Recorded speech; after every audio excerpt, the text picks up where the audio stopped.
اربزان لٹیرے کا سچ۔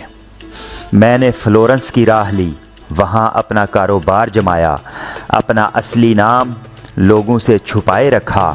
میں نے دشمن کو خاک میں ملانے کا جو منصوبہ بنایا تھا، اسے پورا کرنا سہل نہ تھا۔ وہ نابکار اب ترقی کر کے گورنر بنا بیٹھا تھا اور ہماری طاق میں تھا۔ ادھر میں بھی اس کی ٹوہ میں لگا ہوا تھا۔ ایک شام شہر کی شاہراہ پر مجھے ایک شخص دکھائی دیا۔ میں نے اسے پہچان لیا۔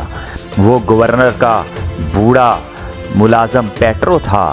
میں اس شخص کو اسکندریہ سے جانتا تھا اور مجھے یہ بھی معلوم تھا کہ وہ اپنے مالک سے خوش نہیں ہے۔ میں نے اس بوڑھے سے لگاوٹ کی باتیں کی، اسے شیشے میں اتار لیا۔ رشوت کے طور پر میں نے اسے چند اشرفیاں دیں۔ بوڑھا لالچی تھا، مفت کی دولت پا کر پوری طرح قابو میں آ گیا۔ اس نے وعدہ کیا کہ رات کو کسی وقت بھی جب میں چاہوں وہ اپنے مالک کی حویلی کا دروازہ چپکے سے کھول دے گا۔ میں نے دل میں طے کر رکھا تھا کہ اس کی بیٹی کو جان سے مار ڈالوں گا، کیونکہ اس نابکار کی وجہ سے میرے خاندان کو اس خرابی سے گزرنا پڑا تھا۔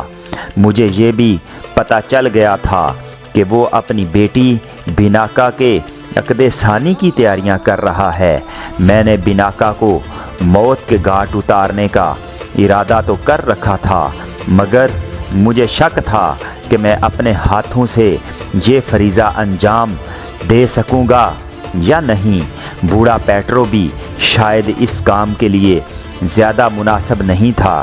میں کرائے کے کسی قاتل کا انتظام بھی کر سکتا تھا، گو کہ یہ بات خطرناک بھی ثابت ہو سکتی تھی۔ پیٹرو سے مشورہ کرنے کے بعد میں اس نتیجے پر پہنچا کہ تم اس شہر میں اجنبی ہو، ایک تو پردیسی ہو، دوسرے طبیب بھی ہو، اس لیے تم یہ کام کر سکتے ہو۔ سو میں نے وہ سوانگ رچایا اور تم چکر میں آ گئے۔ اس رات جب بیناکا کا قتل ہوا، حویلی کا دروازہ بوڑھے پیٹرو نے ہی کھولا تھا۔ میں تمہارے وہاں پہنچنے کے بعد رخصت ہو گیا تھا۔ تھوڑی دیر بعد جب میں واپس آیا تو وہاں نہ تم نظر آئے نہ بوڑھا پیٹرو۔ حویلی کا دروازہ چوپٹ کھلا ہوا تھا۔ اس سے میں نے یہ نتیجہ نکالا کہ تم بحفاظت وہاں سے نکلنے میں کامیاب ہو گئے ہو۔ اگلی صبح مجھے رات کا قصہ معلوم ہوا۔ میرے ضمیر پر ایک بوجھ تھا، ڈر کا بوجھ بھی تھا۔ میں روم کی سمت باغ کھڑا ہوا۔ تم اندازہ نہیں لگا سکتے کہ جب مجھے وہاں پہنچنے کے بعد یہ معلوم ہوا کہ ایک یونانی طبیب قتل کے الزام میں گرفتار ہو گیا ہے تو مجھے کتنی اذیت کا احساس ہوا۔ آخر تم محض میری وجہ سے اس حال کو پہنچے تھے۔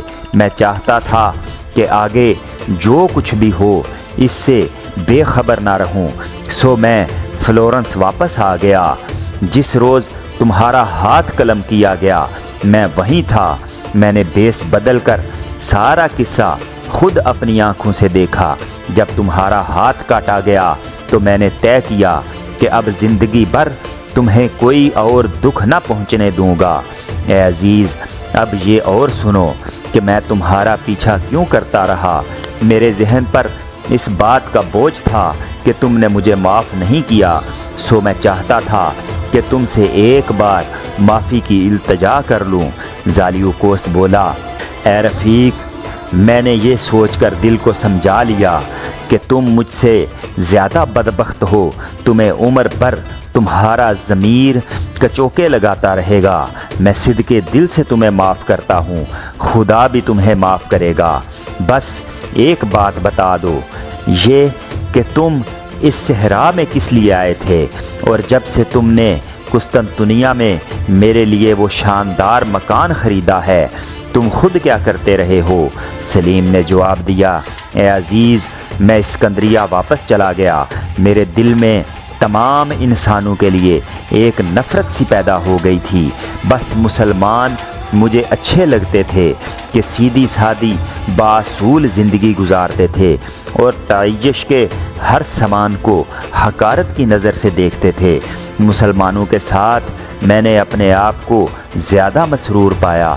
اسکندریہ میں مجھے زیادہ عرصہ نہیں گزرا تھا جب میرے وطن کی فوجیں وہاں آ پہنچیں۔ انہیں میں میرے والد اور بھائی کے قاتل بھی تھے۔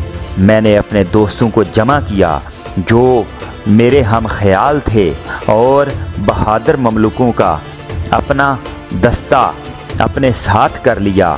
جنگ ختم ہونے کے بعد میں نے خاموشی کی زندگی نہیں گزاری۔